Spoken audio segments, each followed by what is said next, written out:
कोई भी देख के समझ नहीं सकता था कि ये आदमी हिंदुस्तान की सबसे खतरनाक खुफिया एजेंसी का हिस्सा है।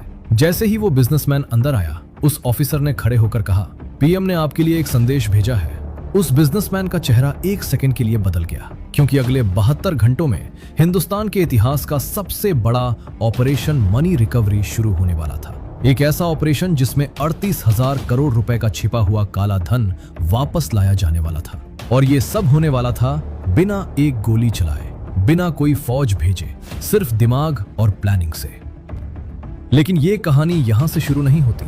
इस कहानी की शुरुआत होती है काफी साल पहले से, जब हिंदुस्तान का पैसा अपने ही लोगों के हाथों देश से बाहर भेज दिया जाता था, चोरी छुपे, चालाकी से। और सबसे ज्यादा पैसा जाता था एक जगह, दुबई। अब सवाल यह है, दुबई ही क्यों? देखो, दुबई का कोई इनकम टैक्स नहीं था। मतलब तुम वहां करोड़ों रुपए रख लो, कोई नहीं पूछेगा कि यह पैसा कहां से आया। कोई टैक्स नहीं, कोई सवाल नहीं। और हिंदुस्तान से दुबई जाना इतना आसान था जैसे दिल्ली से जयपुर जाना। तो क्या होता था? हिंदुस्तान के बड़े बड़े बिजनेसमैन, बिल्डर और कुछ नेता, ये लोग अपना काला धन, मतलब वो पैसा जो उन्होंने छुपाया टैक्स से बचने के लिए, वो पैसा हवाला के जरिए दुबई भेज देते थे। हवाला क्या होता है? समझो ऐसे, मान लो तुम्हें अपने दोस्त को दूसरे शहर में 1,000 रुपए भेजने हैं। तुम यहाँ एक आदमी को 1,000 रुपए देते हो। वो आदमी फोन करता है और उधर उसका साथी तुम्हारे दोस्त को 1,000 रुपए दे देता है। पैसा एक्चुअली मूव नहीं होता, सिर्फ एक कॉल होती है और काम हो जाता है। कोई रिकॉर्ड नहीं, कोई कागज नहीं, बस भरोसा। अब यही काम करोड़ों में होता था और सालों से होता आ रहा था।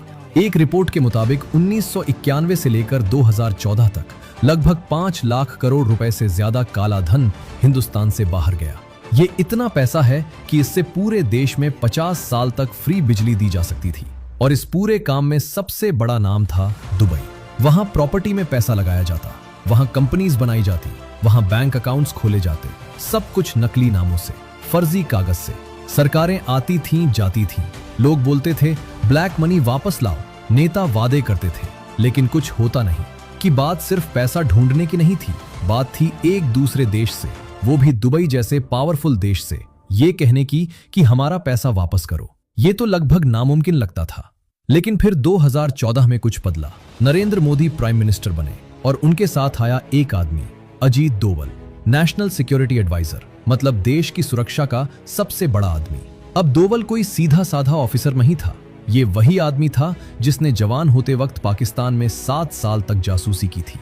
सोच लो, 7 साल, एक अलग नाम से, अलग पहचान से, दुश्मन के देश में रह के काम करना। इस आदमी की नसों में खौफ नहीं, प्लानिंग दौड़ती थी। मोदी ने